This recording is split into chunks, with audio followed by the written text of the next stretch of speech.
যতগুলো মুসলমান ভাই এখানে বসেছেন, মা বোনেদের কাছে, যাদের কাছে আমার আওয়াজ পৌঁছাচ্ছে, শোনো হে আমার মুসলমান ভাই, হালত যতটাই নাজুক হোক, তলোয়ার যদি আপনার গর্দনের নিচে হয়, তলোয়ারের নিচে যদি আপনার গর্দন থাকে, আল্লাহর কসম আমার আল্লাহ না চাইলে আপনার মৃত্যু আসতে পারে না। জোরে বলুন সুবহানাল্লাহ। এটার উপরে মুসলমানকে ইয়াকিন আর বিশ্বাস রাখতে হবে। হালত যতটাই নাজুক হোক, হিন্দুস্তানের মাটিতে যারা হুঙ্কার দিচ্ছে এ হিন্দু রাষ্ট্র বানাएंगे, যারা হুঙ্কার দিচ্ছে हिंदुस्तान से मुसलमान को हटाएंगे, कान खुलकर सुन लो, अगर हमारे अल्लाह ने ना चाहा तो तुम्हारा 4 पुरुष तक भी कुछ हमारे बिगाड़ नहीं सकते। अगर ये सच नहीं है तो हमारे कुरान को सुन लो एक मर्तबा। कुरान में हमारे अल्लाह ने वादा किया, वलन तजिद लिसुन्नतिल्लाहि तब्दीला। पूरा दुनिया की ताकत, पूरी दुनिया की ताकत अगर एक तरफ खड़ा हो जाए, अगर मेरे अल्लाह हमारे साथ रहे तो अल्लाह की कसम कुरान के एक जेर जबर को बदलने की हिम्मत दुनिया की किसी ताकत में नहीं है। जोर बोल सुभान अल्लाह। আমার ভাই, মুসলমান ভাই, মাথায় রাখবেন, হালত যতটাই নাজুক হোক, আপনার উপরে বেঈমান কাফেররা জাল বিছাচ্ছে, আপনারা সুযোগ দিবেন না, সেই জালের মধ্যে পা রাখবেন না। আমি একটা জলসায় বলেছি, আমার রাজ্য সরকারের আমি সাধুবাদ জানিয়েছি, আমি শুকর আদায় করেছি। পশ্চিম বাংলার মাননীয় মুখ্যমন্ত্রী দা কেরালা স্টোরিকে ব্যান করেছে। কিছু কিছু মৌলবি বলছে এই মোল্লা ইয়াসিন দা কেরালা স্টোরি নিয়ে কথা বলার কি প্রয়োজন আছে? তোমার মতো পাঁঠা মৌলবি বলবে তোমার দ্বারা আল্লাহ কাজ নেয়নি। আমি একটা মূর্খ মৌলবি, আল্লাহ আমার দ্বারা সমাজের কাজ দিচ্ছে, তাইলে তোমাকে প্রমাণ দিতে হবে। 32,000 মেয়েকে যারা ফিল্মের মধ্যে দেখিয়েছে, 32,000 মেয়ে তাদেরকে কনভার্ট করে মুসলমান করে ভারত থেকে নিয়ে গিয়ে আইএসআই জঙ্গিতে যোগদান করিয়েছে। আমি জানতে চাই কেরল পুলিশ প্রশাসনের কাছে, भारत सरकारेर काछे, हमारे देशेर प्रधानमंत्री, ये देश के लिए शर्मनाक बात है, हमारे देश के लिए शर्म की बात है कि हमारे देश के प्रधानमंत्री जी, आपको हम रिस्पेक्ट करते हैं, सम्मान देते हैं, लेकिन आपके जैसा प्रधानमंत्री हमने कभी नहीं देखा कि आप लाइव में आके कहते हो कि पूरे हिंदुस्तान के लोगों को द केरला स्टोरी देखनी चाहिए। अगर हिम्मत है आपके अंदर तो आप एक भी डायरेक्टर को कह दीजिए कि एक मर्तबा द गुजरात फाइल्स बना के दिखा दे। कष्ट एटाई लागे। केरलार प्रशासन बोलছে 3টে মেয়ে গায়েব হয়েছে, এই হারামখোরের আওলাদরা বলছে 32,000। 32,000 মেয়ে যদি গায়েব হয়, আমি জানতে চাই ভারতের কুত্তা মিডিয়াদের কাছ থেকে 32,000 এফআইআর এর কাগজ দেখাও। 32,000 পরিবার এফআইআর তো করবে আমার মেয়েটা হারিয়ে গেছে, কথা বলেন ঠিক কি না? 32,000 মেয়ে। আর আমি চ্যালেঞ্জ ছুড়ে যাচ্ছি উলুবেড়িয়ার মাটিতে, বুক ফুলিয়ে বলে যাচ্ছি, এই उलूबेड़ियार नय गोटा भारतेर जितने भी मुसलमान हो, जितने भी हिंदू भाई हो, कान खुलकर सुन लो। अगर किसी हिंदी बहन ने कहा, कोनो हिंदू बोन जदि बोले, कोनो हिंदू भाई जदि बोले आमाके जोर जबरदस्ती मुसलमान करेছে, आमी मौलवी शौकतेर बेटा मौलवी यासिन आमी हुंकार दिए बोले जाচ্ছি, তাকে ইসলাম থেকে খারিজ করার দায়িত্ব আমরা মৌলবীরা নেব ইনশাআল্লাহ। তাকে ইসলামে চাই না, জোরে বলুন ইনশাআল্লাহ। তার মতো মুসলমানকে আমরা চাই না। আরে আমার নবীজি সাল্লাল্লাহু আলাইহি সাল্লামের আখলাক আপনারা হিন্দু বন্ধুকে শোনান, আপনার প্রতিবেশীকে শোনান। আপনারা জানেন কত হিন্দু ভাই, কত মুসলমান, কত হিন্দু মা বোন ফোন করে। এই 2 সপ্তাহ আগে আমাকে একজন হিন্দু বোন ফোন করেছে, আমি ব্রাহ্মণ বাড়ির বৌমা, আমার বাড়ি ব্যারাকপুরে। হুজুর আপনার জলসা না শুনলে আমার ঘুম আসে না। আমি দোয়া দিলাম আল্লাহ তোমাকে ইসলামের জন্য কবুল করুক, জোরে বলুন আল্লাহুম্মা আমিন। বিসমিল্লাহ। আমি তাকে তলোয়ার ঠেকাইনি, আমি তাকে আজও দেখিনি, আমি তাকে চিনি না, শুধুমাত্র সে আমার মুখের ভাষা শুনেছে ইউটিউব আর ফেসবুকে। আল্লাহ তাকে কবুল করেছে, আল্লাহ তার দিমাকে, আল্লাহ তার সোচেতে, আল্লাহ তার দিমাকে ইসলামকে ভরেছে। এটা তো আল্লাহর কৃপা। আল্লাহর হাবিব সাল্লাল্লাহু আলাইহি সাল্লাম তলোয়ার ব্যবহার করেছেন, প্রত্যেকটা মুসলমানের জানা দরকার, নবীজি 63 বছরের জীবনীতে তলোয়ারের দ্বারা মানুষ তো দূরের কথা, একটা প্রাণী পর্যন্ত ক্ষত বিক্ষত হয়নি। জোরে বলুন সুবহানাল্লাহ। নবীজির কি আখলাক, নবীজি সাল্লাল্লাহু আলাইহি সাল্লাম শুনেলেন। প্রত্যেকটা মুসলমান ভাইকে বলবো, আমরা আল্লাহর প্রিয় বান্দা হব। জোরে বলুন ইনশাআল্লাহ। কি করে হবে? আমার আল্লাহ রাব্বুল আলামিন শর্ত রেখেছেন কোরআনে প্রিয় বান্দা হবার। আমার আল্লাহ রাব্বুল আলামিন কোরআনে বললেন, তাবারাকাল্লাযী জাআলা ফিস সামাই বুরুজা ওয়া জাআলা ফিহা সিরাজাও ওয়া কামারাম মুনীরা ওয়া হুয়াল্লাযী জাআলাল লাইলা ওয়ান নাহার খিলফাতাল লিমান আরাদা আও ইয়াযযাক্কারা ওয়া আরাদা শুকুরা। হে আমার বিশ্বনবী, পৃথিবীর মানুষকে বলো, এই পৃথিবীটাকে, আসমানটাকে চন্দ্র সূর্য গ্রহ তারা নক্ষত্র দিয়ে সাজনিত করেছি। ওয়াল্লাযী জাআলাল লাইলা ওয়ান নাহার, দিবা এবং রাত্রি আমি আল্লাহ সৃষ্টি করেছি, তার থেকে তোমরা জ্ঞান অর্জন করবে এবং কৃতজ্ঞতা যাপন করবে। জোরে বলুন সুবহানাল্লাহ। প্রথম কথায় বিজ্ঞান এত বড় চালবাজি করেছে, এত বড় ধোঁকাবাজি করেছে বিজ্ঞান, পৃথিবীর মানুষের কাছে কোরআন সত্য প্রকাশ পাবে বলে গবেষণা করার পরে কোরআন বিরোধী কথা বলে দিয়েছে, যাতে কোরআনকে মিথ্যা প্রমাণ করানো যায়। আল্লাহর কসম, যদি কোনো বিজ্ঞানের স্টুডেন্ট থাকেন আমার সঙ্গে তর্ক লাগতে পারেন, মাইক দেব হাতে, আমি প্রুফ করাচ্ছি। বিজ্ঞান বলেছে পৃথিবীটা দাঁড়িয়ে আছে, চন্দ্র সূর্য ঘুরছে, চন্দ্র সূর্য দাঁড়িয়ে আছে, পৃথিবীটা ঘুরছে। ঠিক কিনা কথা বলেন? পড়েননি কি? পৃথিবীটা ঘুরছে, চন্দ্র সূর্য দাঁড়িয়ে আছে। সূরা ইয়াসিন, আল্লাহ সূরা ইয়াসিনে বললেন, কুল্লুম ফি ফালাকি ইয়াসবাহুন, নবমণ্ডলে যা আছে তারা যেন নিজের নিজের কক্ষপথে চলমান। জোরে বলুন সুবহানাল্লাহ। শুধু তাই নয়, বিজ্ঞান আমরা দেখেছি চন্দ্রগ্রহণ সূর্যগ্রহণ হয় না হয় না? এই স্টেজের উপরে আমরা বসে আছি, এতগুলো আলেম উলামা সবাই নিজের চেয়ারে বসে আছে না? আমি সর্বপ্রথম একটা কথা প্রত্যেকটা মুসলমান নরনারী প্রত্যেকটা ভাইকে ঢোকাতে হবে যে মুসলমান আমাদের জীবনের ইসলামটা শুধু নামাজ, রোজা, তাসবিহ, তেলাওয়াত, জিকির, আজকার এখানেই সীমিত নয়। মুসলমানের পুরো জীবন ব্যবস্থার নাম হচ্ছে ইসলাম। আর মুসলমান আজকে পিছিয়ে যাওয়ার মূল দুটো মারাত্মক কারণ আমাদের সামনে উলামাদের গবেষণায় ভেসে উঠেছে। তার মধ্যে একটা হচ্ছে না দুনিয়াবি এডুকেশন থেকে মুসলমান পেছিয়ে, আর দ্বীনি এডুকেশন থেকেও পেছিয়ে। এই দুটো জিনিস থেকেই মুসলমান পেছিয়ে। আপনি যে কোনো গ্রামে যাবেন, উলুবেড়িয়া টাউন, আপনি গ্রামগঞ্জে যান, আপনার হাওড়া জেলায়, যে কোনো জেলায় 100-র মধ্যে 80টা লোক কোরআন পড়তে জানে না মুসলমানদের। ঠিক কিনা কথা বলে? 100-র মধ্যে 80টা। আজকে দেখুন, আমি অনেক খুশি যে বাংলার মতো জায়গায় আপনারা শুনলেন একজন কারি সাহেব কোরআন তেলাওয়াত করলেন। মুফতি মুমতাজ সাহেব আমার ভাই বড় উদ্যোগ নিয়েছে, কিসের? কোরআনের উপরে তাকিদ। কোরআন মানুষ কিভাবে সেইভাবে শিখতে পারে।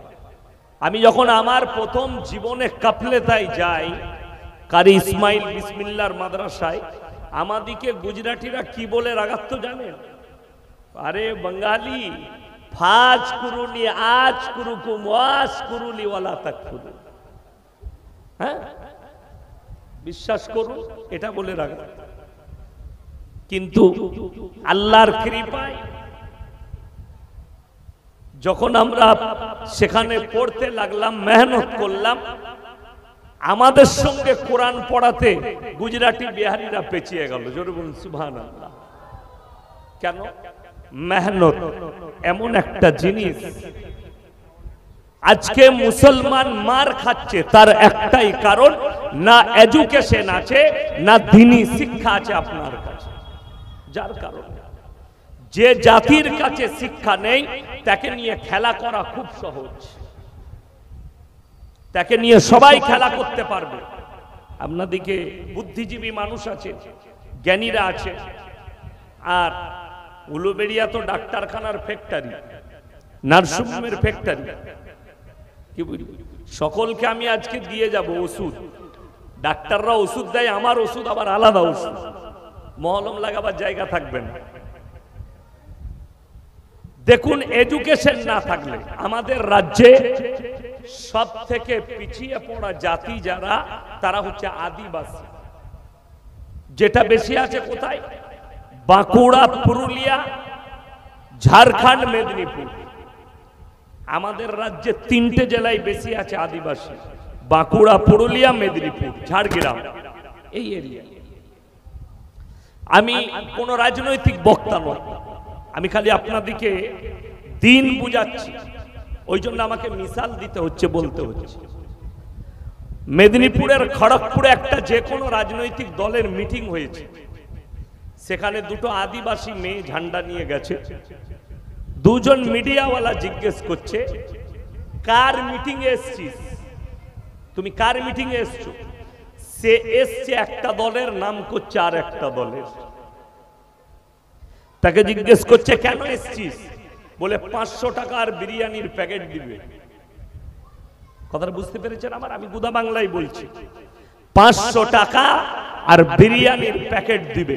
তার কাছে এডুকেশন না থাকার কারণে তাকে 500 টাকা আর তার বিরিয়ানির প্যাকেটটাকে এক জায়গায় নিয়ে এসে দাঁড় করিয়ে দিলে তাকে নিয়ে খেলা করার জন্য। এডুকেশন থাকলে সে তাকে জিজ্ঞেস করতো, তোর মিটিং এ যাব কেন? কথাটা বুঝতে পেরেছেন না? পারেন? আমাদের মতো মৌলবীকে কেউ বলবে ঝান্ডা নিয়ে চল, আমি তাকে প্রশ্ন করবো না যাবো কেন বে, কি কারণে যাব, তাকে কারণ জিজ্ঞেস করব। কেন? এডুকেশন আছে না, শিক্ষা আছে। আপনারা কোনোদিন দেখেছেন কোন ডাক্তারকে ঝান্ডা নিয়ে ঘুরতে? কথা বলেন না কেন? উলুবেড়িয়ার এত ডাক্তার আছে, কেউ ঝান্ডা নিয়ে ছুটে সকালবেলায় কলকাতা? আপনি ছুটেন কেন? আপনার পেটে লেখাপড়া নাই, কমি এডুকেশন নাই, না দ্বীনি শিক্ষা আছে। বুখারী শরীফের রওয়ায়েতে আছে, প্রত্যেকটা মুসলমান নর নারীর জন্য ফরজ দ্বীনি ইলম হাসিল করা। কতটা? যতটা করলে আপনি হারাম হালাল থেকে বাঁচবেন, আপনি নিজেকে গুনাহ থেকে বাঁচাতে পারবেন, ততটা পর্যন্ত আপনাকে ইলম হাসিল করতে হবে। আর দুঃখের বিষয়, মুসলমান না দুনিয়া এডুকেশন আছে, না দ্বীনি এডুকেশন আছে। কষ্ট লাগে।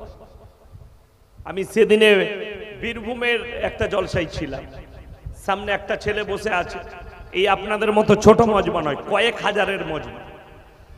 দাঁড় করালাম, কিসে পড়ো? স্যার আমি বিএ 3rd ইয়ারে পড়ি।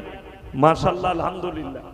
আমি বললাম বলো বুখারী শরীফের প্রথম হাদিস কি? বলে হুজুর জানি না। বলে দাঁত কেলা, মুসলমান ঘরের ছেলে বুখারী শরীফের প্রথম হাদিস জানে না, এর থেকে দুঃখ আর কি হতে পারে? আমি বললাম পৃথিবীতে প্রথম কোরআনের আয়াত কোনটা অবতীর্ণ হয়েছে সেটাও জানেন। কষ্ট তো এই জায়গায়, তুমি জানো না, তোমাকে ধোঁকা দিয়া সহজ। বেঈমান কাফের আপনার উপরে জাল বিছিয়েছে, তারা কামিয়াবি লাভ করেছে জাল বিছিয়ে, আপনি অনুভব করতে পারবেন। একটা একটা করে প্রুফ দেব। ডাক্তার বেশি আছে উলুবেড়িয়ায়, ডাক্তার থেকেই শুরু করি। কথা শুনেলেন কত বড় কোরআন বিরোধী এজেন্ডা তৈরি করেছে, আর ওই এজেন্ডায় সমস্ত মুসলমান দাখিল হয়ে গেছে। এরা বুঝতেও পারেনি যে আমাদের উপরে কত বড় এজেন্ডা তৈরি করেছে। চলুন, 1 নম্বর, যে কোনো গাইনিক ডাক্তারের কাছে যাবে, তারা বলে ছোট পরিবার সুখী পরিবার। ঠিক কিনা কথা বলে? ছোট পরিবার সুখী পরিবার। আসুন আমার ভাই, একটা কথা মাথায় রাখবে, আমাদের বিবিদের পেটে বাচ্চা আছে, তাদেরকে যখন আপনি নিয়ে যাবেন নার্সিংহোমে, নরমালে বাচ্চা হচ্ছে না সিজার করছে, তাড়াতাড়ি বলে সিজার। ডাক্তারে কি পরামর্শ দিচ্ছে? সিজারের বাচ্চা বুদ্ধিমতী হয়, সিজারের বাচ্চা বুদ্ধিজীবী হয়। এ তো দারুণ কথা। যদি সিজারের বাচ্চার বুদ্ধি ভালো হয় তাহলে ছাগলগুলোকে সিজার কর, পাঁঠাগুলোর বুদ্ধি হবে। কথাটা বুঝতে পারেননি? আপনারা বলুন, যদি বলে যুগ পাল্টিয়েছে তো ছাগলের লেগে যুগটা কি এক আছে? কথা বলেন না কেন? এ কথা বলবেন। আর যদি কথা না বলেন আমি গাঁজাখড়ি গল্প ছেড়ে দেব। ছাগলের লেগে যুগ পাল্টিয়েছে না শুধু মানুষের লেগে? কথা বলে সকলের লেগে পাল্টিয়েছে। তাইলে মানুষের যুগ পাল্টিয়ে যদি সিজার করতে হয়, ছাগলের কি করে নরমাল বাচ্চা হয়? ডাক্তার বাবু একটু বলবেন বুঝিয়ে। খ্যাপা সাজবে কেন? এটা কোরআন বিরোধী এজেন্ডা। আমার আল্লাহ রাব্বুল আলামিন কোরআনে বললেন, ওয়ালা তাকতুলু আওলাদাকুম খাশিয়াতা ইমলাক নাহনু নারযুকুহুম ওয়া ইয়্যাকুম। মাইক সিস্টেম একদম ভালো লাগে বলবো।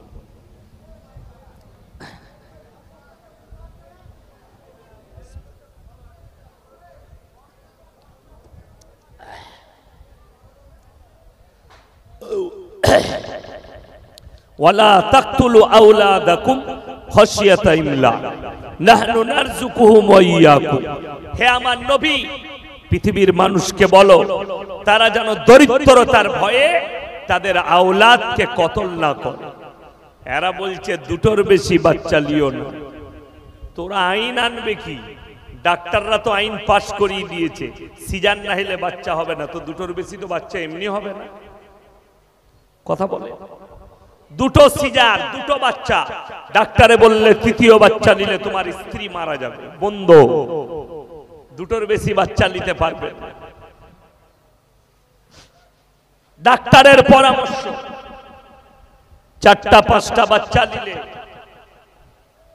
মেয়েদের শরীর নষ্ট হয়ে যায়। অল্প বয়সে বিয়ে হলে মেয়েদের শরীর নষ্ট হয়ে যায়। 18-র নিচে বিয়ে হলে মেয়েদের শরীরের অক্ষমতা আসে, বাচ্চা হলে মেয়েদের শরীরে দুর্বলতা আসে। সেই মূর্খ ডাক্তারকে জিজ্ঞেস করবে তোর দাদির ক বছর বয়সে বিয়ে হয়েছে? জিজ্ঞেস করে আয়। তোর মায়ের ক বছর বয়সে বিয়ে হয়েছিল? জিজ্ঞেস করে আয়। যদি বলে যুগ আলাদা ছিল, আবে মানুষ আলাদা হয়েছে, এখন বান্দর হয়ে গেছে মানুষগুলো। যুগ যদি আলাদা হয়, মানুষ তো একই আছে। শুনেলেন, এগুলো এক একটা জাল বিছিয়েছে আপনার উপরে।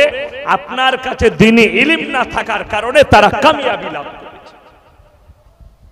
হারাম হালালের বিচার করার ক্ষমতা মুসলমানের নেই। ভালো মন্দ বিচার করার দিমাগ মুসলমানের নেই। কেন? এদের কাছে যিনি শিক্ষা নেই, এদের কাছে দুনিয়াবি এডুকেশন নাই, ওই জন্য। আর মুসলমানের মধ্যে যারা দুনিয়াবি এডুকেশন নিয়েছে, আপনি অবাক হবেন, ইসলামের যতগুলো বড় বড় দুশ্মন পয়দা হয়েছে সব মুসলমান ঘরে জন্ম নিয়েছে, একটাও হিন্দু ঘরে নয়। যদি বলেন হুজুর দলিল দেন, জাস্টিস ইনায়েতুল্লাহ মুসলমান ঘরে জন্ম নিয়েছে, তসলিমা নাসরিন মুসলমান ঘরে জন্ম নিয়েছে, তারেক ফতেহি মুসলমান ঘরে জন্ম নিয়েছে, ওয়াসিম রিজভী মুসলমান ঘরে জন্ম নিয়েছে। এরা কেউ অমুসলিম ঘরে জন্ম নেয়নি। আপনার ঘর থেকে বেরিয়ে গিয়ে কোরআন বিরোধী এজেন্ডা টেনেছে। শুনেলেন, ছেলেকে ডাক্তার করুন, প্রফেসর করুন, মাস্টার করুন, উকিল করুন, ব্যারিস্টার করুন, সব করতে পাবে। আল্লাহর কসম করে বলে যাচ্ছে, আল্লাহর কসম করে বলছি, যদি দিন না থাকে আমার আল্লাহর কাছে কোনো মূল্য নেই। এতটুকু মূল্য পাবেন আল্লাহর কাছে যদি দিন না থাকে। ওই জন্য আমার মুসলমান ভাই, আমি আপনাদেরকে অনুরোধ করব, সবাই আজকে নিয়ত করুন, হাত তুলে বলুন আল্লাহর প্রিয় বান্দা সবাই হব। জোরে বলুন ইনশাআল্লাহ। দেখুন, আমি আজকে শুরু করেছি এডুকেশন। পৃথিবীর প্রথম সভ্যতা যদি ইতিহাসের পাতা খুলেন, মিশরের মুসলিম সভ্যতা। জোরে বলুন সুবহানাল্লাহ। পৃথিবীর দ্বিতীয় সভ্যতা স্পেনের মুসলিম সভ্যতা। আজকে আমি হাজী সাহেবের বাড়িতে নামাজ পড়ে শুয়ে শুয়ে খবর দেখছিলাম। গতকালকে আরব দুনিয়ার কাছে হাত বাড়িয়েছে সাহায্যের। কে? ইউক্রেন।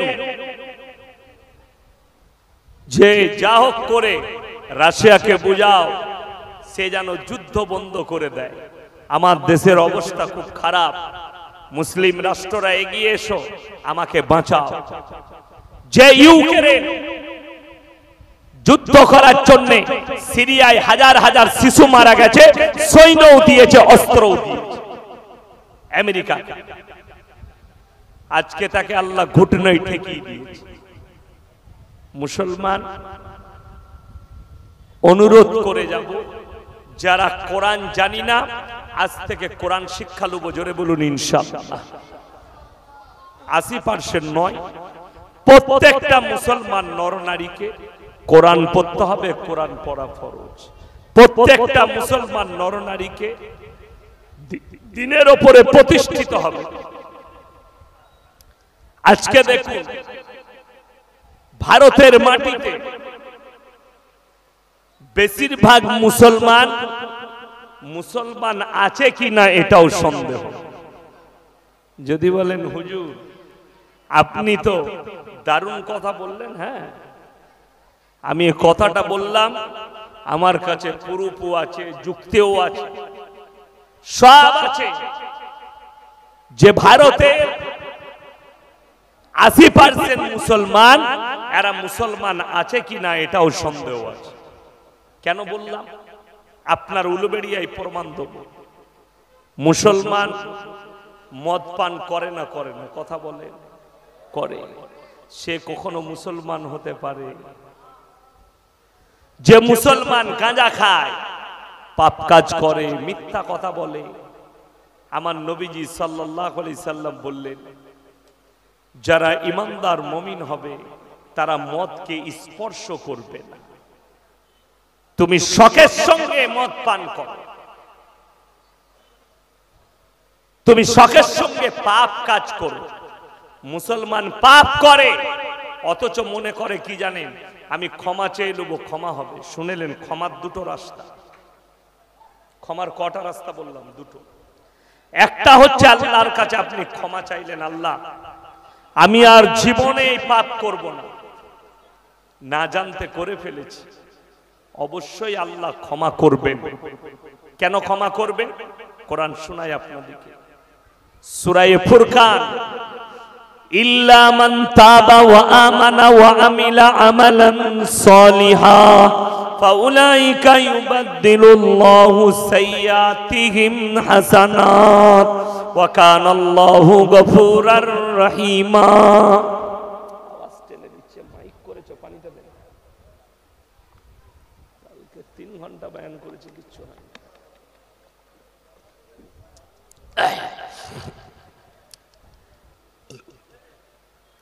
হে আমার নবী, পৃথিবীর মানুষকে বলো, মাইক হাওড়া জেলার লোক, বর্ধমানের লোক, মেদিনীপুরের লোক জানে না।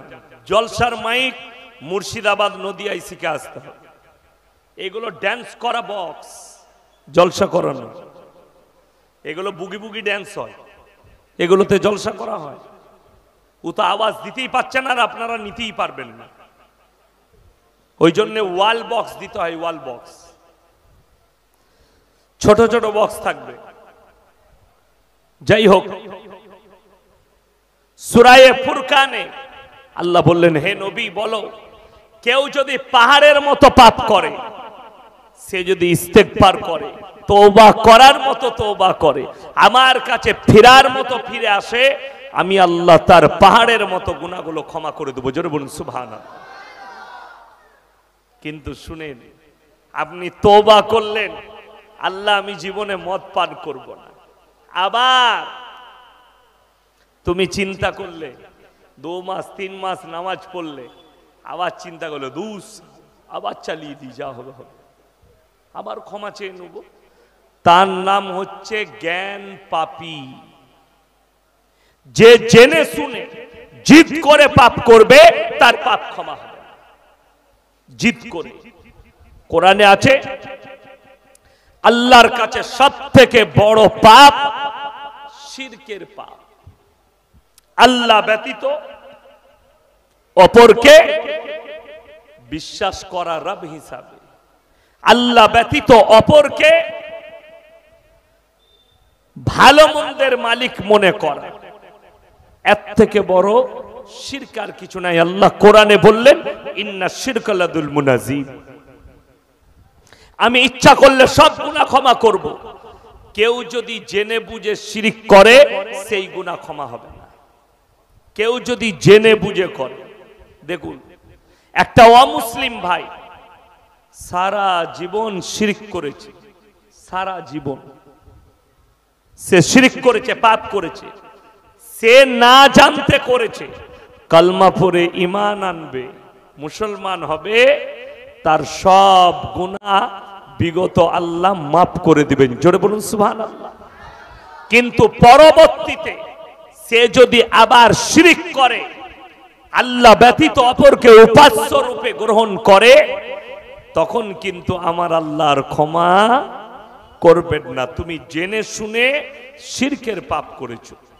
আমি এখানে এরপর বুঝাবো আল্লাহ এবং রসুল এনাদের দুজনের মধ্যে পার্থক্যটা মানুষের কাছে কিরকম হওয়া দরকার। পার্থক্য বলে দিই, আবেগে ইসলাম হয় না। অনেক মুসলমান আবেগে করে, আবেগে ইসলাম না। আপনাকে দিমাগের সঙ্গে কোরআন হাদিস নবীজি সাল্লাল্লাহু আলাইহি সাল্লামের আদর্শ সুন্নাহ, এটার উপরে ইসলামকে খুঁজতে হবে। আপনাকে জোশেতে খুঁজলে হবে না। জোশে খুঁজলে কি হবে জানে, ওই আপনার হলদিয়ার কাছে ছিলাম, একজন গজল গাইছে আমার আগে, যেমন কারি সাহেব একটা শের পড়লেন, নাত পড়লেন, ওই রকম ভাবে গজল পড়ছে। স্রষ্টাতে ছিলেন, সৃষ্টিতে এলেন মুহাম্মাদুর রাসূলুল্লাহ। আমি বললাম হারাম করকে ঝাঁটা জুতো মারবে, মানেটা কি? স্রষ্টাতে ছিলেন, সৃষ্টিতে এলেন, যিনি আল্লাহ তিনি নবী। জোরে বলুন নাউজুবিল্লাহ। যদি এটা হয় তার এটাও জানা দরকার আল্লাহ এবং রসুলের মধ্যখানে আল্লাহ যে দেওয়ালটা তুলেছে সেটার নাম হচ্ছে দরুদ। সকলে একবার বলুন সাল্লাল্লাহু আলাইহি ওয়াসাল্লাম। ওগো আল্লাহ, তুমি রসুলের উপরে রহমত বর্ষিত করো। চলুন কোরআন শুনান। আল্লাহ প্রথমে নিজের কথা বললেন। পৃথিবীতে এমন কোন মানুষ নেই কেউ নিজের প্রশংসা করার যোগ্যতা রাখে না, ঠিক কিনা কথা বলে? যে বলবে আমার মতো মৌলবি নাই, যে বলবে আমার মতো বক্তা নেই, যে বলবে আমার মতো ডাক্তার নেই, যে বলবে আমার মতো মাস্টার নেই, যে বলবে আমার মতো প্রফেসর নাই, জানবেন সেই লোকটা মূর্খ। কেন? তোমার নাম করা চলবে না। পাড়ার লোক বলবে চাচা দারুণ প্রফেসর, পাড়ার লোক বলবে চাচা দারুণ পরেজগার, পাড়ার লোক বলবে চাচা ভালো নামাজি, পাড়ার লোক বলবে মাস্টার মহাশয় ভালো লোক। তুমি যদি নিজে বলো সবাই খারাপ, আমার মতো ভালো পাবি না, তো তুমি মাল সব থেকে বেশি খারাপ। এটা হচ্ছে সিস্টেম। কেন? আল্লাহর কসম, পৃথিবীতে একজনই নিজের প্রশংসা করার যোগ্যতা রাখেন, তিনি হচ্ছেন আমার আল্লাহ রব্বুল আলামিন। জোরে বলুন সুবহানাল্লাহ। চলুন, আমার আল্লাহ রব্বুল আলামিন কোরআনে বললেন কানাল বাহরু মিদাদাল লিকালিমাতি রব্বি লানাফিদাল বাহরু ক্বাবলা আন তানফাদা কালিমাতু রব্বি ওয়ালাউ জিনা বিমিথলিহি মাদাদা। কোরআন। হে নবী বলো গঙ্গাটা কত দূরে আছে? কাছে কাছে। গঙ্গা আপনাদের কাছে, ফারাক্কা থেকে বয়ে আসছে। গঙ্গার যেটা শেষ প্রান্তর তার নাম হচ্ছে সমুদ্র, দরিয়া, ঠিক কিনা কথা বলেন? গঙ্গা একা ঢুকেনি, গঙ্গা নিয়েছে দামোদরকে, মুন্ডেশ্বরীকে, আপনার দ্বারকেশ্বরকে, যতগুলো নদী পশ্চিম দিক থেকে বয়ে আসছে রূপনারায়ণকে সাথে করে নিয়ে দরিয়ার মধ্যে ঢুকে গেছে। আল্লাহ বললেন, হে আমার বিশ্বনবী পৃথিবীর মানুষকে বলো, গোটা পৃথিবীতে যতগুলো দরিয়া আছে, যত পানি আছে, সব যদি আমি আল্লাহ কালি করে দিই, আর পৃথিবীর মানুষ যদি আমার আল্লাহর প্রশংসা লিখতে শুরু করে, আল্লাহর কসম সমস্ত কালি শেষ হয়ে যাবে। আল্লাহ বললেন, আবার আমি অতগুলোই দরিয়া দেব, অতগুলোই পানি দেব, অতগুলোই কালি করে দেব, আবার লিখতে শুরু করবে, সেটাও শেষ হয়ে যাবে। আল্লাহর কসম কিয়ামত এসে যাবে, আমার আল্লাহর প্রশংসা লেখে শেষ করার মতো ক্ষমতা পৃথিবীর মানুষের নেই। জোরে বলুন সুবহানাল্লাহ। হে আমার নবী, পৃথিবীর মানুষের ক্ষমতা নেই, আমার আল্লাহর প্রশংসা লেখে শেষ করতে পারি। পরের আয়াতটা শুনে নেন। এরপরে আমার আল্লাহ রাব্বুল আলামিন এরপরে নবীজিকে বললেন, হে আমার বিশ্ব নবী, পৃথিবীর মানুষের কনফিউজটা দূর করো। অনেকজন আবেগের বসে, আমরা সবাই আল্লাহকে ভালোবাসবো, জোরে বলুন ইনশাআল্লাহ। রাসূলকেও মহব্বত করব, জোরে বলুন ইনশাআল্লাহ। দুটোই কিন্তু ভালোবাসার পাত্র, আল্লাহ এবং রসুল, ঠিক কিনা? কিন্তু দুটো ভালোবাসার পার্থক্যটা হতে হবে। মাকে ভালোবাসেন না বাসেন না? কথা বলেন। সবাই বাসবো, জোরে বলুন ইনশাআল্লাহ। মাকে ভালোবাসি, আর স্ত্রীকে ভালোবাসবেন না? ভালোবাসবেন। মাও ভালোবাসার পাত্র, স্ত্রী। কেউ যদি নিজের বউকে বলে, তোমাকে এত ভালোবাসি, এত মহব্বত করি, তোমাকে মা বলতে মন যাচ্ছে, বউ ঝাঁটা করে মারবে না? মারবে না। এ বউকে ভালোবেসে মা বলা যাবে? কথা বলে। বউ আলাদা, মা আলাদা। স্ত্রী এবং বিবি দুটোই ভালোবাসা। দুটো ভালোবাসার মধ্যে আসমান আর জমিনের পার্থক্য আছে।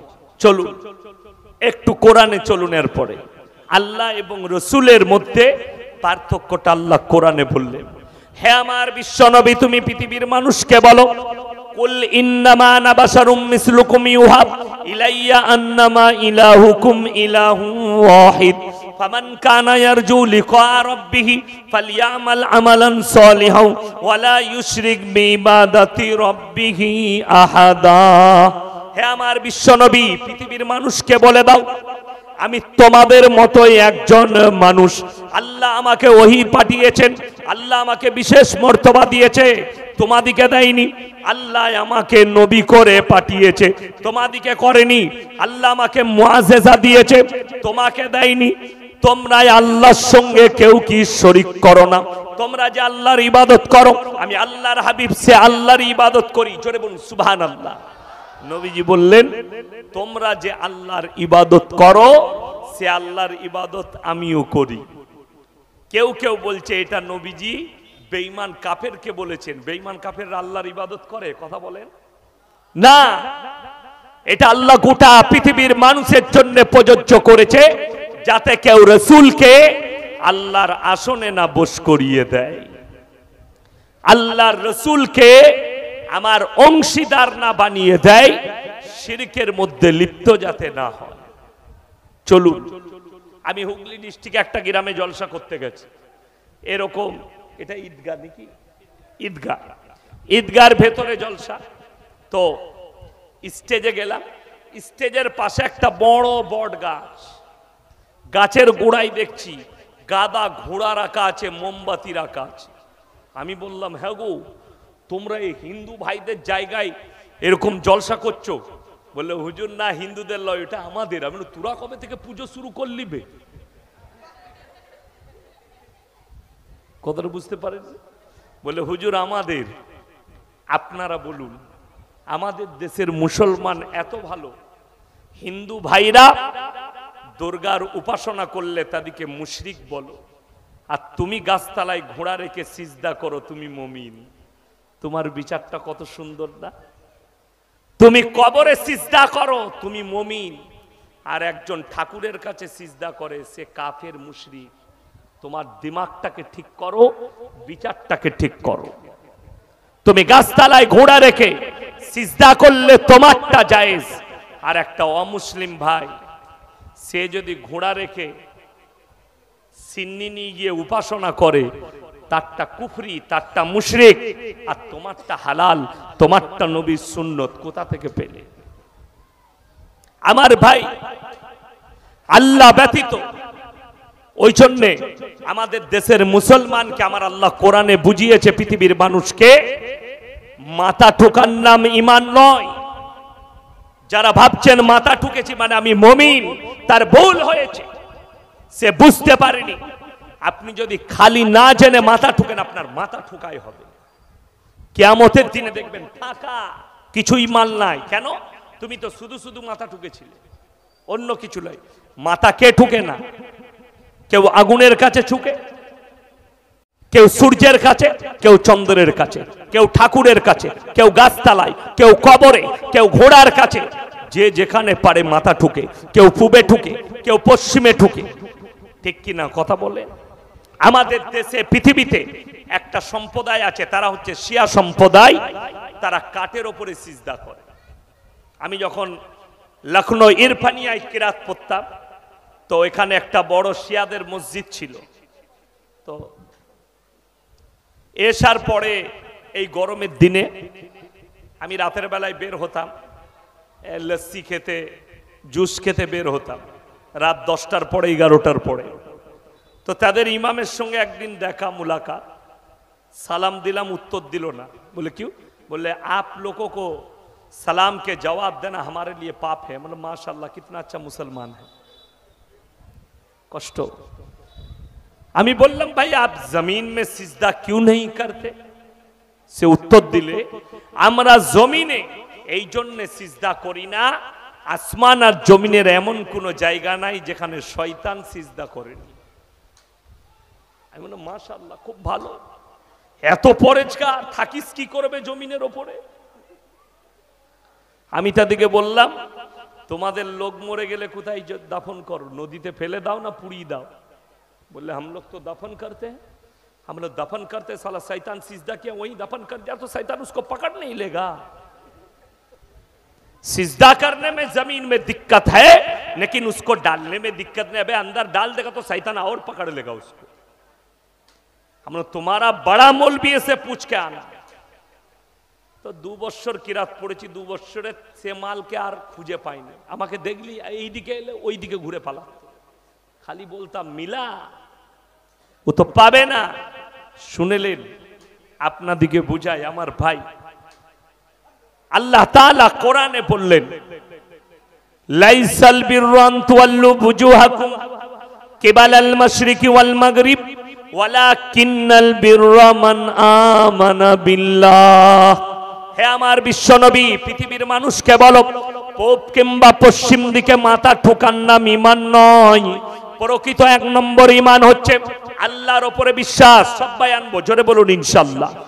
দ্বিতীয় নম্বর হচ্ছে ওয়াল ইয়াউমিল আখির, আর আমার পরকালের প্রতি, ওয়াল মালাইকাতি, আমার ফেরেশতাদের প্রতি, ওয়াল কিতাবি, আমার আসমানি কিতাবের প্রতি, ওয়ান নাবিয়্যিন, এবং আমি যতগুলো নবী পয়গম্বর পাঠিয়েছি এদের উপরে বিশ্বাস আনার নাম হচ্ছে ঈমান।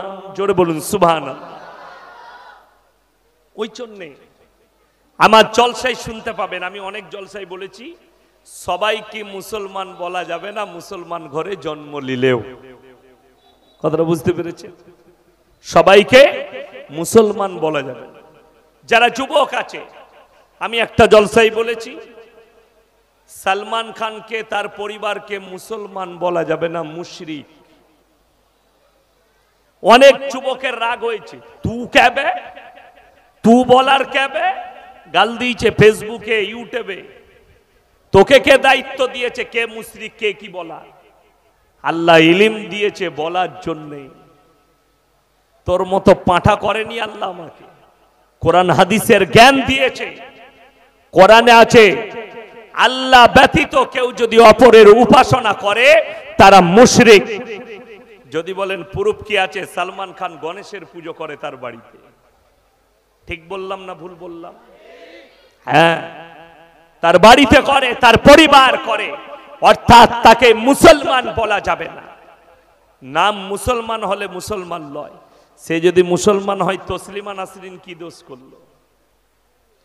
ই আল্লাহর সঙ্গে বাগাওয়াত করেছে, সেও আল্লাহর সঙ্গে বাগাওয়াত করেছে। আমার আল্লাহ কোরআনে আছে, লাউ কানা ফীহিমা আলিয়াতুন ইল্লাল্লাহু লাফাসাদাতা। আমি আল্লাহ ছাড়া পৃথিবীতে আর একটা আল্লাহ হলে মারামারি আর বিভ্রাট সৃষ্টি হতো। আল্লাহ ছাড়া দ্বিতীয় আল্লাহ পৃথিবীতে নেই। আল্লাহ কোরআনে স্পষ্ট ভাষায় বুঝালেন, হে আমার নবী, তুমি পৃথিবীর মানুষকে বলো, লাউ কানা ফীহিমা আলিয়াতুন ইল্লাল্লাহু লাফাসাদাতা। আমি আল্লাহ ছাড়া পৃথিবীতে আর একটা রব হলে, আর একটা সৃষ্টিকর্তা হলে পৃথিবীতে মারামারি সৃষ্টি হতো। কি নিয়ে? বৃষ্টি নিয়ে, সৃষ্টি নিয়ে, আপনার পৃথিবীর মানচিত্র নিয়ে মারামারি হতো না? হতো না? আরে আল্লাহ এমন পৃথিবী করেছে, এতেই তো সমুদ্র নিয়ে মারামারি করছে। কেউ বলছে এই সমুদ্র আমার, কেউ বলছে ওই দরিয়া আমার, কেউ বলছে এই দেশটা আমার, কেউ বলছে এই জমিনটা আমার। তোমরা সামান্য জমিন নিয়ে মারামারি করো, দুটো আল্লাহ হলে পৃথিবী নিয়ে মারামারি হতো না? আল্লাহ কোরআনে বলেছেন, আমি আল্লাহ ছাড়া দ্বিতীয় কোনো মাবুদ নেই। আপনি মনে করছেন, শোনেন, মুসলমানের বিশ্বাস, মুসলমানের ইয়াকিন এক আল্লাহর উপরে সকলে রাখবো। জোরে বলুন ইনশাআল্লাহ। অনেক কোন আল্লাহর উপরে নয়, এক আল্লাহর উপরে বিশ্বাস আনতে হবে। ভালো মন্দ, কল্যাণ অকল্যাণ, দুঃখ কষ্ট, হায়াত মত, সবের মালিক সকলে কে? একমাত্র আল্লাহ রাব্বুল আলামিন। তাছাড়া দ্বিতীয় কোনো মাবুদ নাই, দ্বিতীয় কোনো সৃষ্টিকর্তা নেই। আমার ভাই, আমার বলার উদ্দেশ্য এটা নয় যে তুমি তোমার বাড়ির পাশে হিন্দু ভাইকে কষ্ট দাও।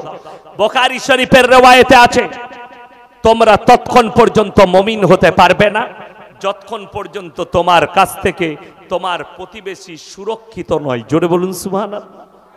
যেই বাস করো, নবীজি বললেন, তোমার বাড়ির পাশে কে বসবাস করছে দেখো না, সে কোন জাতের, দলিত হোক, আদিবাসী হোক, হিন্দু হোক, খ্রিস্টান হোক, সে যদি ক্ষুধার্ত হয় খাবার দাও, বস্ত্রহীন হলে বস্ত্র দাও, বিপদে পড়লে পাশে দাঁড়াও। এটাই হচ্ছে নবীজি সাল্লাল্লাহু আলাইহি সাল্লামের আদর্শ। জোরে বলুন সুবহানাল্লাহ। এটার উপরে আপনাকে আমল করতে হবে। তা বলে এটা নয় তোমার বাড়ির পাশে হিন্দু ভাইদের পুজোর অনুষ্ঠান হবে, তুমি যোগদান করবে, আমার আল্লাহ মেনে নিবে না। কথাটা বুঝতে পেরেছে? আমাকে দাওয়াত দিতেও পারে, নাও পারে। আমি কারুর দাওয়াতের ভুখা নয়। মাথায় রাখবেন, কেউ যদি বলেন যে আমাদের মতো করে জলসাই বক্তব্য দিতে হবে, আমার মতো মৌলবীকে দাওয়াত দিবেন না। আমি কারুর দাবায় এসে কারুর ভাষায় আমি ভাষা বলবো না। আমি কোরআন আর হাদিসের কথা বলবো। তোমার গায়ে লাগতে পারে, তোমার ব্রেনে লাগতে পারে, তুমি রাতের বেলায় অনুশোচনা করবে, ওই পাপে লিপ্ত থাকলে তুমি ইস্তেগফার করে ফিরে আসবে। আমি তোমার শিখানো বলি বলবো না। হুজুর, আমাদের দেশে মাতাল বেশি আছে, মদ নিয়ে বলবেন না। হুজুর, আমাদের দেশে সুদখোর বেশি আছে, সুদ নিয়ে বলবেন না। আরবিতে, উর্দুতে একটা প্রবাদ বাক্য আছে, किसको कहूं कैसे कहूं, जिसको कहूं जैसे कहूं, जिसके मुआफिक होता है वो राजी हो जाता है, जिसके खिलाफ होता है वो नाराज हो जाता है। আমার ভাই, আপনাদিকে ছোট্ট করে বলি, সকালবেলায় যাদের গায়ে কথা লাগবে, যদি সুদ নিয়ে বলি, উলুবেড়িয়ার চায়ের দোকানে সুদখোররা বলবে সালা বাজে বক্তাবে। ঠিক কিনা কথা বলে? যদি মদ নিয়ে বলি, মাতাল্লা বলবে একদম ফালতু বক্তা এনে এলি, ও মদ নিয়ে বলেছে, গায়ে লেগেছে। ওই জন্যে কথা যার পক্ষে যাবে সে রাজি হয়ে যাবে, যার বিপক্ষে যাবে সে নারাজ হয়ে যাবে। ওই জন্যে প্রত্যেকটা মুসলমান ভাইকে বলবো, হকটাকে বুঝতে শিখুন, হকটাকে মানতে শিখুন। আমার ভাই, আল্লাহ ছাড়া পৃথিবীতে দ্বিতীয় কোনো মাবুদ নেই। আমাকে যদি প্রশ্ন করেন আপনারা যে হুজুর হিন্দু বাড়িতে খাওয়া যাবে, অবশ্যই খাওয়া যাবে। আপনি হালালটা খাবেন। আপনার বন্ধু হিন্দু, দাওয়াত দিয়েছে বিয়েতে, হালালটা খাবেন, হারামটা নয়। কোন হিন্দু ভাই ইফতারি করায়, যদি দেখেন সে ব্যবসা করে, তার বৈধ ব্যবসা, তার পয়সাটা সতের পয়সা, আপনি অবশ্যই ইফতারি করবেন। ফতোয়া হচ্ছে ইফতারি করতে পাবে, তাকওয়া হচ্ছে তুমি নাও করতে পারো। কথাটা বুঝতে পেরেছেন না পারেননি? ফতোয়া আর তাকওয়া দুটো জিনিস। তাকওয়া হচ্ছে তুমি না খেতে পারো, অসুবিধা নেই, আর ফতোয়া হচ্ছে তুমি খেতে পাবে। একটা হিন্দু ভাই তার পয়সা যদি সৎ হয়, ব্যবসা যদি সৎ হয়, তার পয়সাটা হালাল। আর একটা মুসলমান যদি তাহাজ্জুদের নামাজ পড়ে আর সুদ খায়, তার পয়সাটা আল্লাহর কসম হারাম। কথাটা বুঝতে পেরেছেন না পারেননি? মুসলমান বলে হারাম খেলে ওটা হালাল হয়ে যায় না। আল্লাহর কাছে যেটা হারাম সেটা 100% হারাম, কিয়ামত পর্যন্ত হারাম থাকবে, কোনোদিন ফিরবে না। পানিটা দেন, হ্যাঁ দেন, ওইটা খুলে, কোনোদিন খুলবে না আমার ভাই। ওই জন্যে আলহামদুলিল্লাহ কিয়ামত পর্যন্ত সবাই মাথায় রাখবেন, আল্লাহ যেটা হারাম করেছেন ওটা হারাম থাকবে। আপনাদেরকে সামান্য বুঝিয়ে দিই। ইমাম সাহেব তুমি আছো তো নাকি? হ্যাঁ, এই জানো আমার কাছের মানুষ, এও সাথী ভাই আমার, আপনাদের ইমাম। এই যদি কালকে সিগারেট খায়, এর পেছনে নামাজ পড়বেন আপনারা? কথা বলবেন হ্যাঁ কি না, ইয়েস এন্ড নো। পড়বেন না? কত ভালো ফতোয়া। ইমাম সাহেব সিগারেট খেলে তার পেছনে নামাজ হবে না, তাকে রাখবেন না। তুই কি করে সিগারেট খেয়ে ইমামের পেছনে নামাজ পড়িস বে? কথাটা বুঝতে পেরেছেন না পারেননি? ইমামের জন্য হারাম, তোমার জন্য হালাল হয়ে গেল। কোন মৌলবি ফতোয়া দিলে বাপ? লাইনে এসো। ইমামের জন্য হারাম আর তোমার জন্য হালাল যদি মনে করো, এর থেকে বড় বিবনিয়াদি কথা, এর থেকে বড় পাপের কথা আর কিছু হতে পারে না। আজকে মুসলমান মরেছে ওই জায়গায়, নিজের জন্য হালাল করে রেখেছে, ইমামের জন্য হারাম। আপনাদের উলুবেড়িয়ার যে কোনো জায়গার একটা ছেলে আমাকে ফোন করেছিল রোজার 2 সপ্তাহ আগে, হুজুর এত ইনকাম করি, বরকত নাই। ক টাকা করিস বাপ? বলে হুজুর প্রত্যেক দিন 700 টাকা। তাই 700 টাকায় বরকত পাচ্ছে না। 3 7 কত বাবা? 21,000। কত বেতন তোমার? ইমামের বেতন আপনাদের 8,000 টাকা। আচ্ছা, তাকে আমি বললাম তোমার ইমামের বেতন কত? বললে হুজুর 6,500 টাকা। উলুবেড়িয়ার ভেতরেই বলছি, সে যদি আসে তা শুনবে। আমার ভক্ত আমাকে জিজ্ঞেস করেছে, সে আমাকে ফোন করেছে। আমি বললাম তুমি 21,000-এ বরকত পাচ্ছ না, তুমি যে কোনো পাপেতে লিপ্ত আছো।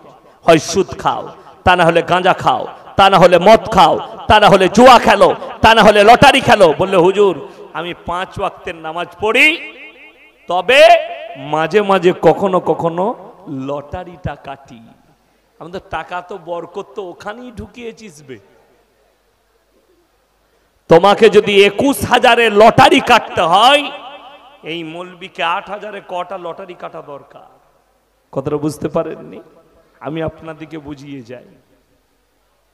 যারা ভাবছেন কোটি কোটি টাকা থাকলে ভালো মন্দ খাওয়া যায় না, 1000 কোটির মালিক হলে, যারা 1000 কোটির মালিক হবে তারা সোনার ডিম খাবে তো নাকি? কথা বলে না? ওই ডিমটাই খাবে। 5,000 কোটির মালিক হলে তুমি যে মুরগি খাও, তুমি ব্রয়লার খাচ্ছ, সে দেশি মুরগি খাবে, সে গ্রিন মুরগি খাবে। সে তো সোনার মুরগি খেতে পারবে না, খেলেই মালটা মারা যাবে। সোনার মুরগি রান্না করা যাবে? করা যাবে না। তাইলে জানতে হবে খাবার একই, রুজি আল্লাহ দান করেন। জোরে বলুন সুবহানাল্লাহ। রুজির মালিক কে? আল্লাহ। যদি এটা জানতে হয়, সকালবেলায় উলুবেড়িয়া বাজারে চলে যাবে, খালি নার্সিংহোম গুলো গিয়ে দেখবেন, কি বললেন, কেউ সব বেকিয়ে টেড়িয়ে পড়ে আছে। কি হলো? বলে বেঁকে গেছে। কি ব্যাপার, তুই যে লাখ টাকার মালিক? বলে তাও বেঁকে গেছে। কি বুঝলেন? বেকা টেড়া, সুগার, সুগার বাড়া, সব রুগী পাবেন। আল্লাহ যাকে ইচ্ছা করেন তাকে খেতে দেন। বুখারী শরীফের রওয়ায়েতে আছে, যারা আল্লাহর রাস্তায় থাকবে, যারা দিনের পথে থাকবে, আল্লাহ তাদেরকে ইজ্জতের রুজি দান করবেন। জোরে বলুন সুবহানাল্লাহ। ইমামরা, আলেমরা আল্লাহর রাস্তায় আছে, দিনের পথে আছে, আল্লাহ ইজ্জতের রুজি দান করেছে। কেউ যদি মনে করে টাকায় সুখ আছে, তার ভুল হবে। সুখ আল্লাহর তরফ থেকে আসে, টাকা থাকলেও আসে, টাকা না থাকলেও আল্লাহ দেয়। কখন দেয়? সততার উপরে আল্লাহর রাস্তায় পরিচালিত হওয়ার কারণে আল্লাহ সুখ দেয়। কেউ কেউ বলে, হুজুর এত নামাজ পড়ছি, এত রোজা রাখছি, আমার বরকত নাই কেন? তুমি তো নেমো খারাপ। অনেকজন নামাজ পড়ে, আল্লাহ আমার পয়সায় বরকত দাও, আমি যেন বড় লোক হয়ে যাবে। এই দোয়া চাওয়াই যাবে না। তুমি ওই দোয়া চাইছো, আল্লাহ কবুল করবে কি করে? আল্লাহর কাছে কি দোয়া চাইবেন? শোনেন, যারা গরিব মানুষ ব্যক্তি আছেন, যারা বলছেন আল্লাহর কাছে কি দোয়া চাইবো, আপনি বলবেন, ওগো আল্লাহ, মৃত্যুকাল পর্যন্ত ইজ্জতের রুজি দান করো। টাকা পয়সা লয়। যদি টাকাই সুখ যদি মনে করেন টাকা হবে তবে খেতে পাবো, তবে সুখ হবে, তাহলে একবার পার্থ বাবুকে জিজ্ঞেস করে আসুন, স্যার টাকায় কত সুখ? কথাটা বুঝতে পারেননি? উনি বলে দিবেন টাকায় কত সুখ, উনি বলতে পারবেন। 250 কোটি জেলের কুঠরিতে বসে অনব্রত বাবু তেহারের জেলে, তার নাম আল্লাহ। ওয়াতু ইজ্জু মান তাশা ওয়াতু দিল্লু মান তাশা বিয়াদিকাল খায়র ইন্নাকা আলা কুল্লি শাইইন কাদির। আমি আল্লাহ ইজ্জত দান করি, আমি আল্লাহ জিল্লত দেই, এটা আমার হাতে, পৃথিবীর কোনো মানুষের হাতে নেই। তা না হলে ফেরাউন বলেছিল আলা রব্বুকুমুল আলা, আমি সবারই থেকে আলা। তাকে আল্লাহ অভিশপ্ত করে, জাহান্নামী করে, ধূলিসাৎ করে তার নিচুড়ে রস বার করে দিয়েছে। জোরে বলুন না সুবহানাল্লাহ। ওই জন্যে যা মর্দান কি দেখাবার নিজের কাছে দেখো, নিজের কাছে রেখে দাও। আল্লাহর কাছে দুনিয়াতে মর্দানগি দেখিও না। আল্লাহর কাছে কাঁদবে, আল্লাহ সম্পদ লয়, আল্লাহ তুমি হালাল রুজি দাও। বুখারী শরীফের রওয়ায়েতে আছে, যারা 5 ওয়াক্তের নামাজি হবে মৃত্যুকাল পর্যন্ত আল্লাহ তাদের রুজিতে কোনোদিন কমি দিবেন না।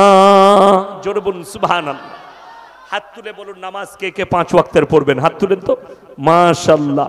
সকলে পড়বো, জোরে বলুন ইনশাআল্লাহ। নামাজ 5 ওয়াক্তের কেউ ছাড়বেন না, হার হালতে নামাজ আদায় করুন। কিসের লেগে? রুজির মালিক। সকলে বলুন কে? রুজির মালিক আল্লাহ।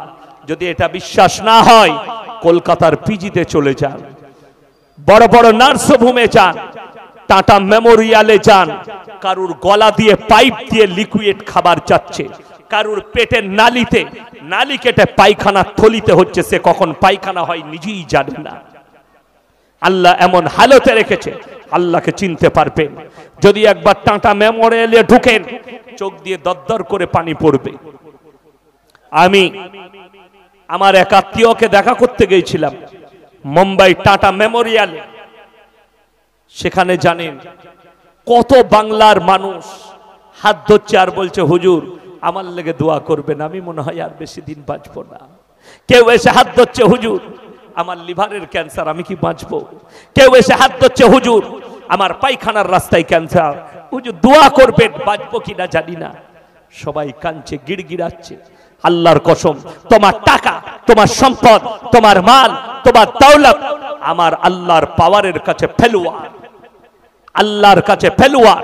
গোটা পৃথিবীর সমস্ত কিছুর মালিক, সকলে জোরে বলুন কে? একমাত্র আল্লাহ রাব্বুল আলামিন। তিনিই হচ্ছেন গোটা পৃথিবীর সর্বের সর্বা। তিনি যেটা করবেন সেটাই হবে, সেটাই মঙ্গল। যতগুলো মুসলমান ভাই এখানে বসেছেন, মা বোনেদের কাছে, যাদের কাছে আমার আওয়াজ পৌঁছাচ্ছে, শোনো। হে আমার মুসলমান ভাই, হালত যতটাই নাজুক হোক, তলোয়ার যদি আপনার গর্দনের নিচে হয়, তলোয়ারের নিচে যদি আপনার গর্দন থাকে, আল্লাহর কসম আমার আল্লাহ না চাইলে আপনার মৃত্যু আসতে পারে না। জোরে বলুন সুবহানাল্লাহ। এটার উপরে মুসলমানকে ইয়াকিন আর বিশ্বাস রাখতে হবে।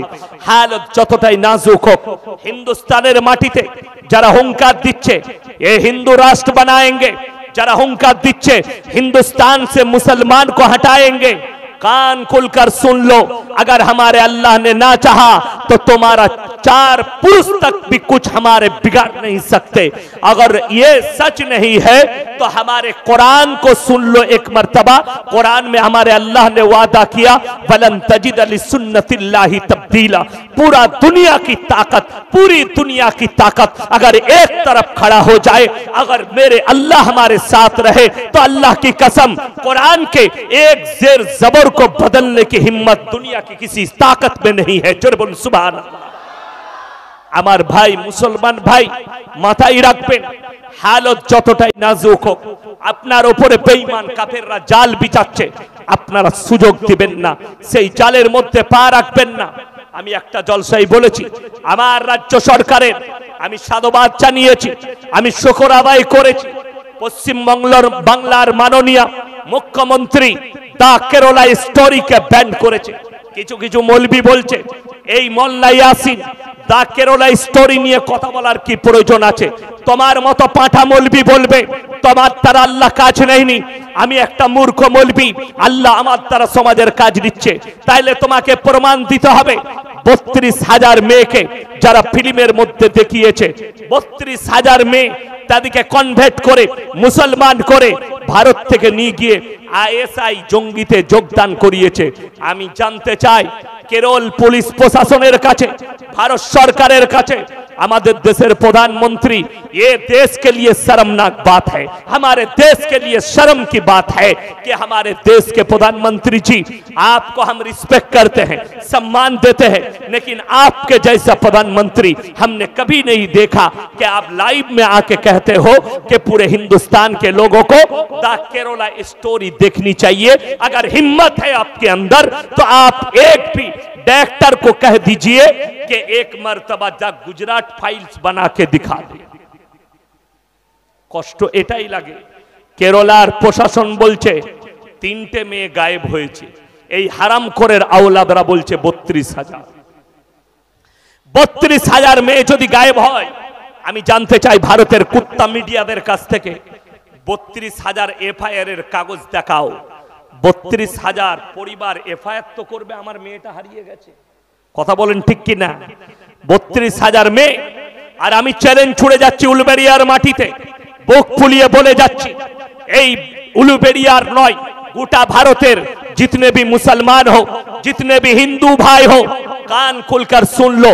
अगर किसी हिंदी बहन ने कहा, কোনো হিন্দু বোন যদি বলে, কোনো হিন্দু ভাই যদি বলে আমাকে জোর জবরদস্তি মুসলমান করেছে, আমি মৌলবি শওকতের বেটা মৌলবি ইয়াসিন আমি হুঙ্কার দিয়ে বলে যাচ্ছি, তাকে ইসলাম থেকে খারিজ করার দায়িত্ব আমরা মৌলবিরা নেব ইনশাআল্লাহ। তাকে ইসলামে চাই না, জোরে বলুন ইনশাআল্লাহ। তার মতো কই দেখি পানিটা দে, তার মতো মুসলমানকে আমরা চাই না। আরে আমার নবীজি সাল্লাল্লাহু আলাইহি সাল্লামের আখলাক আপনারা হিন্দু বন্ধুকে শোনান, আপনার প্রতিবেশীকে শোনান। আপনারা জানেন কত হিন্দু ভাই, কত মুসলমান, কত হিন্দু মা বোন ফোন করে। এই 2 সপ্তাহ আগে আমাকে একজন হিন্দু বোন ফোন করেছে, আমি ব্রাহ্মণ বাড়ির বৌমা, আমার বাড়ি ব্যারাকপুরে, হুজুর আপনার জলসা না শুনলে আমার ঘুম আসে না। আমি দোয়া দিলাম আল্লাহ তোমাকে ইসলামের জন্য কবুল করুক, জোরে বলুন আল্লাহুম্মা আমিন। বিসমিল্লাহ। আমি তাকে তলোয়ার ঠেকাইনি, আমি তাকে আজও দেখিনি, আমি তাকে চিনি না, শুধুমাত্র সে আমার মুখের ভাষা শুনেছে ইউটিউব আর ফেসবুকে। আল্লাহ তাকে কবুল করেছে, আল্লাহ তার দিমাকে, আল্লাহ তার সোচেতে, আল্লাহ তার দিমাকে ইসলামকে ভরেছে। এটা তো আল্লাহর কৃপা। আল্লাহর হাবিব সাল্লাল্লাহু আলাইহি সাল্লাম তলোয়ার ব্যবহার করেছেন, প্রত্যেকটা মুসলমানের জানা দরকার। নবীজি 63 বছরের জীবনীতে তলোয়ারের দ্বারা মানুষ তো দূরের কথা, একটা প্রাণী পর্যন্ত ক্ষত বিক্ষত হয়নি, জোরে বলুন সুবহানাল্লাহ। নবীজির কি আখলাক, নবীজি সাল্লাল্লাহু আলাইহি সাল্লাম শুনেলেন। প্রত্যেকটা মুসলমান ভাইকে বলবো আমরা আল্লাহর প্রিয় বান্দা হব, জোরে বলুন ইনশাআল্লাহ। কি করে হবে? আমার আল্লাহ রাব্বুল আলামিন শর্ত রেখেছেন কোরআনে প্রিয় বান্দা হবার। আমার আল্লাহ রাব্বুল আলামিন কোরআনে বললেন, তাবারাকাল্লাযী জাআলা ফিস সামাই বুরুজা ওয়া জাআলা ফিহা সিরাজাও ওয়া কামারাম মুনীরা ওয়া হুয়াল্লাযী জাআলাল লাইলা ওয়ান নাহার খিলফাতাল লিমান আরাদা আও ইয়াদ্দাক্কারা ওয়া আরাদা শুকুরা। হে আমার বিশ্বনবী, পৃথিবীর মানুষকে বলো, এই পৃথিবীটাকে, আসমানটাকে চন্দ্র সূর্য গ্রহ তারা নক্ষত্র দিয়ে সাজনিত করেছি। ওয়া হুয়াল্লাযী জাআলাল লাইলা ওয়ান নাহার, দিবা এবং রাত্রি আমি আল্লাহ সৃষ্টি করেছি, তার থেকে তোমরা জ্ঞান অর্জন করবে এবং কৃতজ্ঞতা যাপন করবে। জোরে বলুন সুবহানাল্লাহ। প্রথম কথায় বিজ্ঞান এত বড় চালবাজি করেছে, এত বড় ধোঁকাবাজি করেছে বিজ্ঞান, পৃথিবীর মানুষের কাছে কোরআন সত্য প্রকাশ পাবে বলে গবেষণা করার পরে কোরআন বিরোধী কথা বলে দিয়েছে, যাতে কোরআনকে মিথ্যা প্রমাণ করানো যায়। আল্লাহর কসম, যদি কোনো বিজ্ঞানের স্টুডেন্ট থাকেন আমার সঙ্গে তর্ক লাগতে পারেন, মাইক দেব হাতে, আমি প্রুফ করাচ্ছি। বিজ্ঞান বলেছে পৃথিবীটা দাঁড়িয়ে আছে, চন্দ্র সূর্য ঘুরছে, চন্দ্র সূর্য দাঁড়িয়ে আছে, পৃথিবীটা ঘুরছে। ঠিক কি না? কথা বলেন, পড়েননি কি? পৃথিবীটা ঘুরছে, চন্দ্র সূর্য দাঁড়িয়ে আছে। সূরা ইয়াসিন, আল্লাহ সূরা ইয়াসিনে বললেন কুল্লুম ফি ফালাকি ইয়াসবাহুন, নবমণ্ডলে যা আছে তারা যেন নিজের নিজের কক্ষপথে চলমান। জোরে বলুন সুবহানাল্লাহ। শুধু তাই নয়, বিজ্ঞান আমরা দেখেছি চন্দ্রগ্রহণ সূর্যগ্রহণ হয়, হয় না? হয় না? এই স্টেজের উপরে আমরা বসে আছি, এতগুলো আলেম উলামা সবাই নিজের চেয়ারে বসে আছে, আছে না? যদি এই স্টেজটা ঘুরে আমাদের দিক পরিবর্তন হবে, স্থানকার পরিবর্তন হবে? কথা বলেন না। যদি চাঁদ আর সূর্য এক জায়গায় দাঁড়িয়ে থাকে, সওয়ালই আসে না চন্দ্রগ্রহণ আর সূর্যগ্রহণ হবার। চাঁদ যখন সূর্যকে ওভারটেক করে তখন হয় কি? চন্দ্রগ্রহণ। সূর্য